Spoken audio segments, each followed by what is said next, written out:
రెండు కుటుంబాలు కలవకపోయినా మా అన్న బాధపడ్డు సిరి. కానీ ఇంకోసారి కలహానికి తనింటి మనిషే కారణం అవుతాడని తెలిస్తే తను తట్టుకోలేడు. అందుకే మాటివరా సంజయ్, నీకు సిరికి మధ్య ఉన్న స్నేహాన్ని స్నేహంగానే ఉంచుతానన్న మాటివ్వు.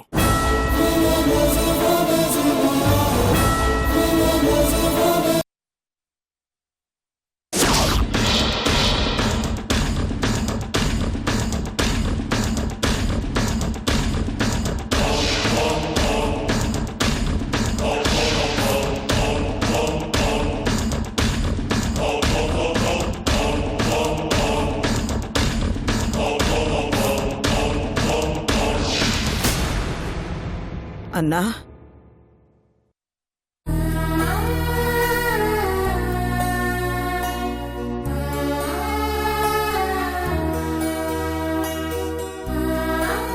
ఏమైంది ఇంద్రమ్మా? ఆ కన్నీళ్ళేంది?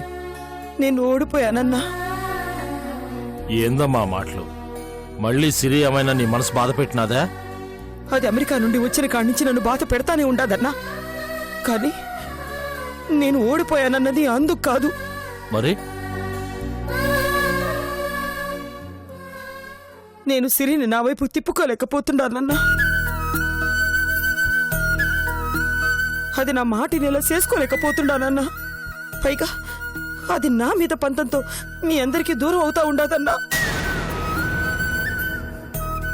అది నాకు ఇష్టం లేదన్నా. నేనెంత నీ సెల్లెల్ని అయినా, నీకు నా మీద ఎంత ప్రేమ ఉన్నా, ఏనాటికైనా నేను దూరంగా పోవాల్సిన దాన్నే కదన్నా. ఇంద్రమ్మా, ఏందా మాటలు? నువ్వు మమ్మల్ని వదిలి యాడికి పోతావమ్మా? ఉండి మాత్రం ఏం సాధిస్తున్నానన్నా? నీ భార్య మాటలిని సిరి నన్ను తప్పుగా భావిస్తా ఉండాది. నన్ను గయ్యాళి కింద లెక్క కడతా ఉండాది. నా కొడుకును మరీ నీచంగా చేసి మాట్లాడుతూ ఉండాది. ఎట్టాగన్నా భరించేది? పోనీ నేను కొంచెం మొండికేద్దామంటే సిరిని రేపో మాపో కోడలిగా చేసుకోవాలన్న ఆశ అడ్డుపడతా ఉండదన్నా. అయినా నాకెందుకు సిరికి అక్షయ్కి పొదగదనిపిస్తా ఉండదన్నా. వాళ్ళకి పెళ్లి చేస్తే మన మధ్య దూరం పెరుగుతాదేమో అనిపిస్తా ఉండదన్నా. అది నాకు ఇష్టం లేదన్నా.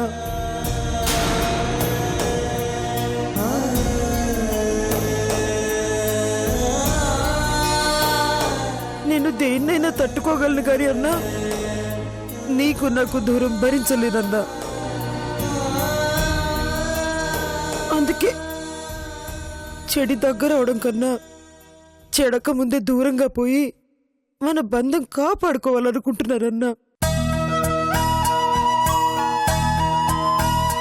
నేను నా కొడుకు ఏడికన్నా దూరంగా పోయి బతుకుతావన్నా. ఈడుంటే గొడవ జరుగుతాదనిపిస్తా ఉండదు. అర్థం లేకుండా మాట్లాడకింద్రమ్మా. ఎవరు ఎన్ని చెప్పినా నిన్ను నన్ను ఎప్పటికీ విడగొట్టలేరు. అయినా నిన్నటి వరకు ధైర్యంగా ఉండదానివి ఇప్పుడు ఎందుకు ఇట్ట మాట్లాడుతుండవు ఇంద్రమ్మా? భయం వేస్తుండదన్నా.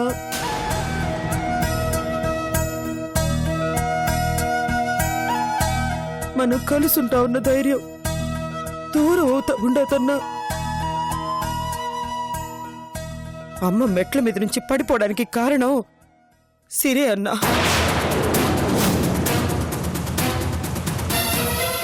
మనం ఇంట్లో లేనప్పుడు నీ పెండ్లాం కూతురు కలిసి అమ్మను భయపట్టి కింద పడేలా చేసినారన్నా.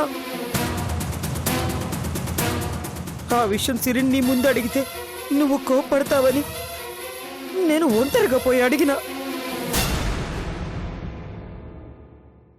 కానీ సిరి ఏమన్నది ఇంద్రమ్మా? చెప్పో, నరుకుతాదాన్నే. వద్దన్నా, ఆవేశపడమాక. ఇప్పుడు నేను నీ కడ బాధపడ్డానని తెలిస్తే సిరి నా మీద ఇంకా పగ పెంచుకుంటుందన్నా. అయినా ఈ గొడవలన్నీ ఎందుకన్నా? నేను చిన్న వేరుగా పోతాం. మతిగాని పోయినదా ఇంద్రమ్మా? నువ్వు వేరుగా పోవటం ఏంది? నువ్వు నా ఇంటి దీపానివి. నేను నా కూతురు కోసం బయటికి పంపించి నా ఇంటిని చీకటి చేసుకోమంటావా? తప్పదన్నా. ఎందుకంటే సిరి నా కొడుకుతో పెండ్లి కొప్పుకోదు. ఈ పెండ్లి జరిగితే గాని సిరి నా మాట వినదు. పైగా నన్ను రాక్షసులా చూస్తా ఉండది. ఈడ్సే అన్నా, ఎట్టా జరగాలంటే అట్టా జరుగుతుంది. ఏంది ఇంద్రమ్మ జరిగేది? ఇప్పుడే 4 తగిలించి దాన్ని పెళ్లి కొప్పిస్తా. వద్దన్నా, సిరి అట్ట బెదిరించి చెప్తే ఇనే రకం కాదు. చూసినావు ఒక మొన్న ఏం చేసినాదో, ఇంట్లోంచి వెళ్ళిపోయినది. ఈసారిటన్నా పోయి మళ్ళీ రాదన్నా. పోనీ అన్నా, నా రాత ఇంతే అనుకుంటాను. సరే ఇంద్రమ్మ, సిరి పెళ్లి కొప్పుకునేలా నేను చేస్తా. ఉదయం దాకా వేచుండు. ఎట్టా అన్నా? నేను చెప్తున్నాను కదమ్మా, రేపు ఉదయం సిరి పెళ్లి కొప్పుకునేలా చేసే బాధ్యత నాది. అది కాదన్నా. నువ్వు ఇంకేం మాట్లాడమాక, పోయి పడుకో.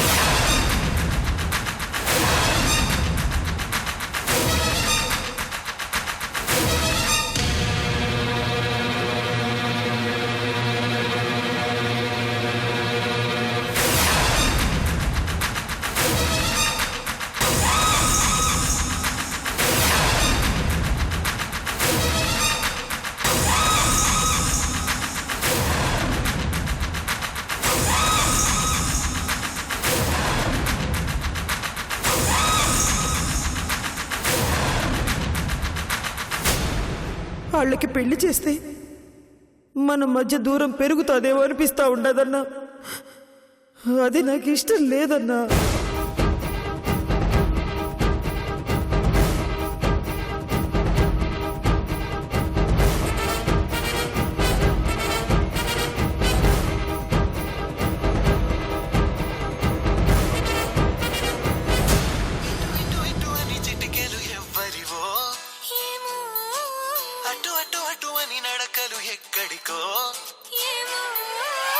సిరి, సిరి, సిరి, పిలుస్తా అంటే వినపడ్డం లేదా నీకు? పాటలు వింటున్నానమ్మా. అవతల కొంపలు మునిగిపోతుండాయి, నువ్వేమో ఇక్కడ తీరిగ్గా పాటలంటా కూర్చుండావా? ఏమైందమ్మా? నీ జీవితం నాశనం కాబోతుండాది. అమ్మా, నువ్వు కంగారు పడకుండా విషయం క్లారిటీగా చెప్పమ్మా. ఆ ఇంద్రాణి మీ నాయన ముందు కన్నీళ్లు పెట్టుకుని కాకాపడతా ఉండాలి. ఎట్నైనా నిన్ను తన కోడలు చేయమని బతిలాడుతా ఉండాది.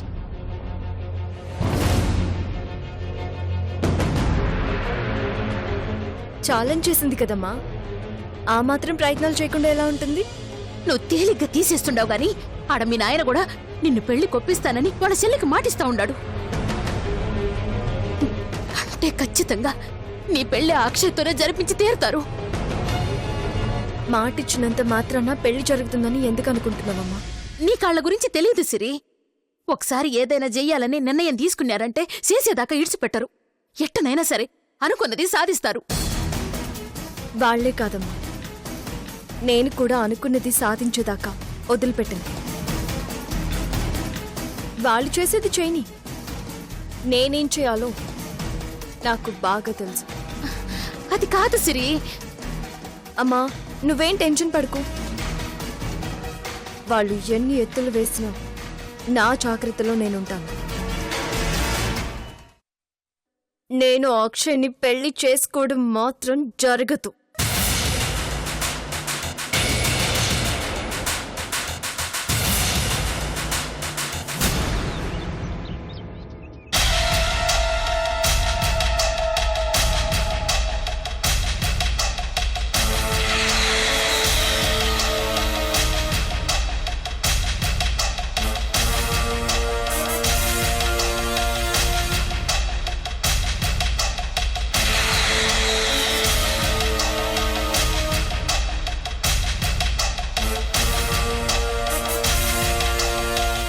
ఏంటి నాన్న? బావతో నీ పెళ్లికి ముహూర్తాలు పెట్టిస్తున్నాను.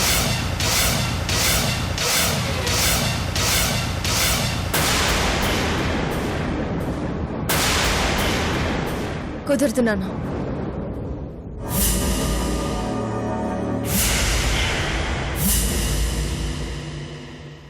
మీరెవరికో మాటిచ్చారని నన్ను తల్లోంచి తాళి కట్టించుకోమనడం కరెక్ట్ కాదు నాన్న.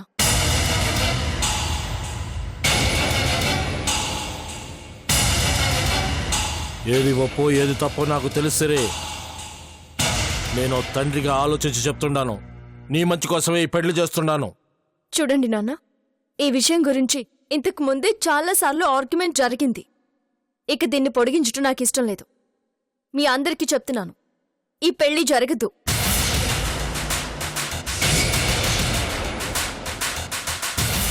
సరే,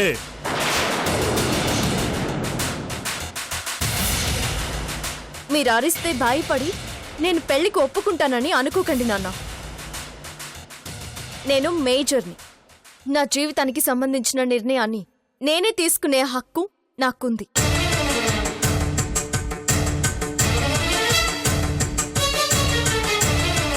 కాదని మీరు మొండికేస్తే నేను కోర్టు మెట్లెక్కాల్సి వస్తుంది.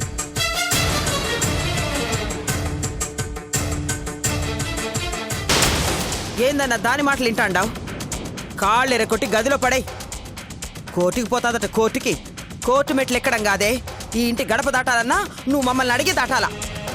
చూడు, నీ బెదిరింపులు ఇంకెక్కడైనా పెట్టుకో, నా దగ్గర కాదు.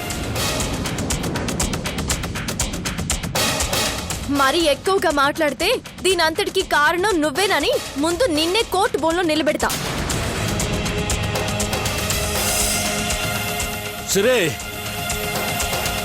ఆఖరిసారిగా అడుగుతున్నాను, పెళ్లికి ఒప్పుకుంటావా, ఒప్పుకోవా? మీరు మీ చెల్లి మాట వింటారేమో నాన్న, కానీ నేను నా మనసు చెప్పింది మాత్రమే వింటా.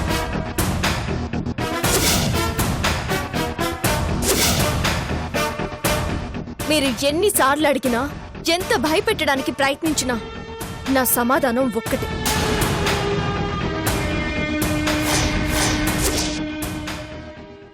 నో.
సిరి,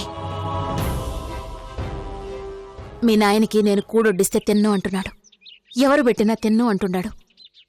నీ చేతోనే వడ్డిద్దు గాని రా.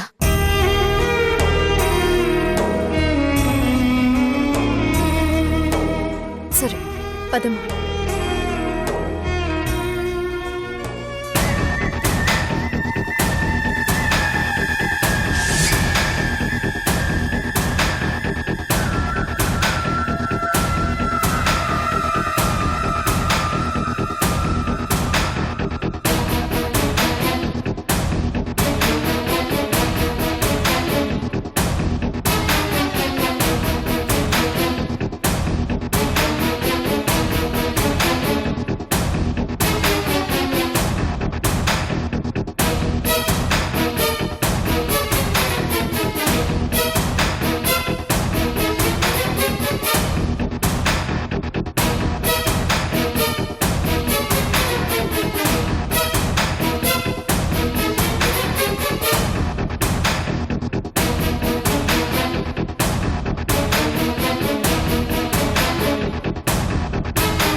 సారీ నాన్న.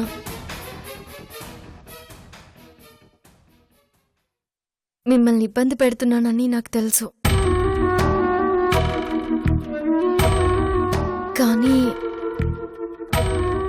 నేను అక్షయ్ని పెళ్లి చేసుకుని సుఖంగా ఉండలేను నాన్న. నాదే అదే మాట. ఈ పెళ్లి జరగకపోతే నేను సంతోషంగా ఉండలేను.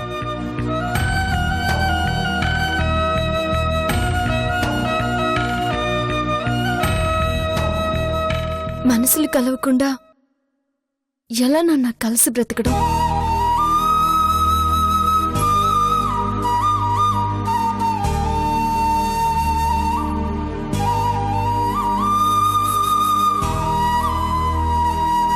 కలవలేదని అనుకుంటుండవే గాని కలుపుకుపోవాలని ఆలోచించలేదు. అందుకేనమ్మా నా బాధ.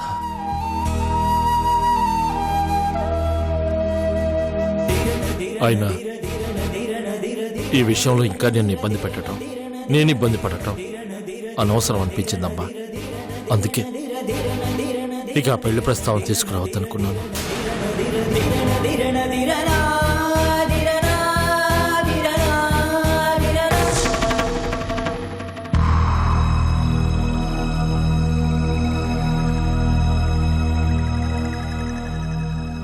కానీ సమస్య ఏమిటంటేనమ్మా, నేను ప్రాణాలతో ఉండగా ఆ విషయాన్ని మర్చిపోతానని నేను అనుకోవటం లేదమ్మా. అందుకే నేను చచ్చిపోవాలనుకుంటున్నాను.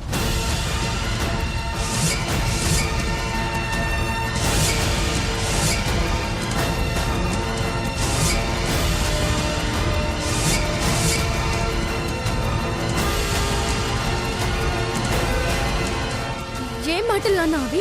ఏం మాట్లాడుతున్నారు? నిజమమ్మా, కన్న కూతురు మీద ఆశలు పెంచుకున్న తండ్రికి అవి అడియాసలని తెలిసిన తర్వాత కూడా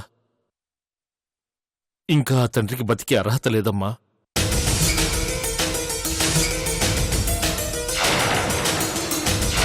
బతకటానికి కూతురు ఎలాగూ సహకరించలేదు. కనీసం సావనీకైనా సహకరించాలని నీతో అన్నం వడ్డించుకొని తింటున్నాను.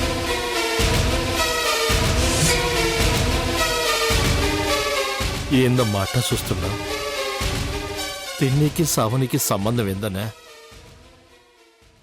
నేను తిన్న అన్నంలో విషం కలిపానమ్మా.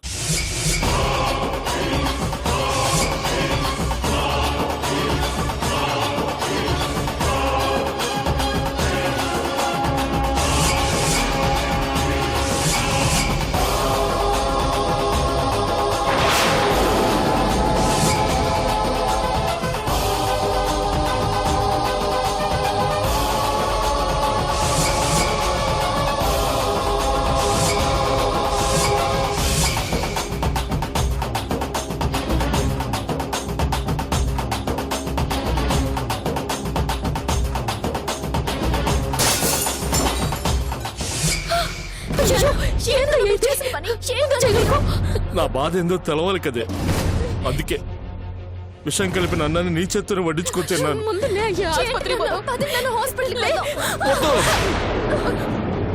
వద్దు, నన్నెవరూ తాకద్దు.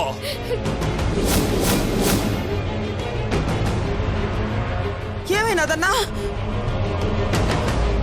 ఏంటన్నా? ఇంద్రమ్మ, పులిలాంటి బిడ్డని కన్నానని నా తల్లి మురిసిపోయింది. నా బిడ్డ మీదున్న ప్రేమ నాలో పౌరుషాన్ని సంపేసినది. పౌరుషం లేని మగాడు, మాట నిలబెట్టుకోలేని మగాడు ఈ గడ్డ మీద బతకూడదమ్మా. అందుకే విషం తిని చచ్చిపోతున్నాను. నన్ను క్షమించింద్రమ్మా.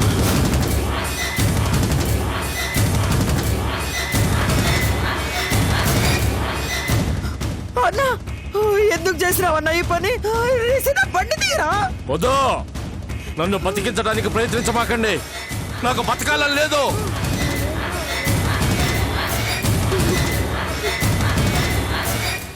అన్న, ఒక్కసారికి నా మాట నాన్న, ఆసుపత్రికి పోదావునా? ఎవరి మాట విన్నమ్మా? మాట నాన్న, ఎవరి మాట విన్నావు? ఎవరి మాట వినదలుచుకోలేదు. మొండిగా బాధించుకోండి. నా మాట విని హాస్పిటల్కి రండి. వద్దు, నువ్వు మాట్లాడుకో. నా ఇష్టాన్ని కాదన్న నీకు నా ఇష్ట ప్రకారం జరుగుతున్న ఈ చావును ఆపే అర్హత లేదు. బావా, ఏమైంది బావా? ఏమైనాదా? నువ్వు కోడలు నెత్తి పెట్టుకున్న ఈ సిరి వల్ల మా అన్న విషం తాగినాడు. ఎంత పని చేసావు బావా. పద బావా, ముందు హాస్పిటల్కి వెళ్దాం బావా. ఏయ్!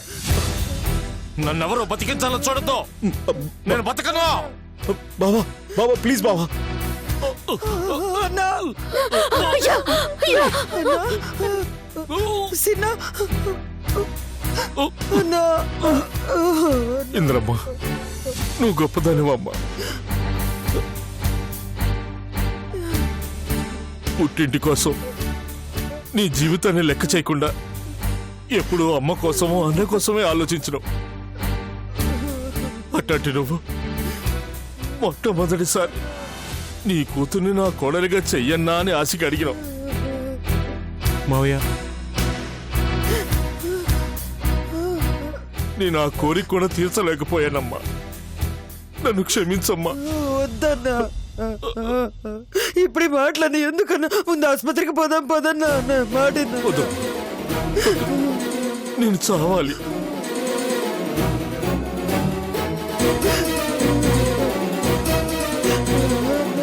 మాట నిలబెట్టుకోవటం చేతగా నీ తండ్రి బతికి ఏమి సాధించాలమ్మా? వద్దన్నా. వద్దమ్మా. నాన్న,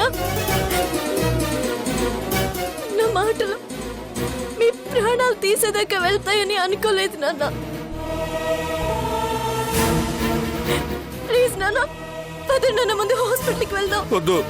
నువ్వు పెళ్లికి ఒప్పుకుంటేనే నేను హాస్పిటల్కి వెళ్ళటానికి ఒప్పుకుంటాను. లేదంటే నా చావు జరగాల్సిందే.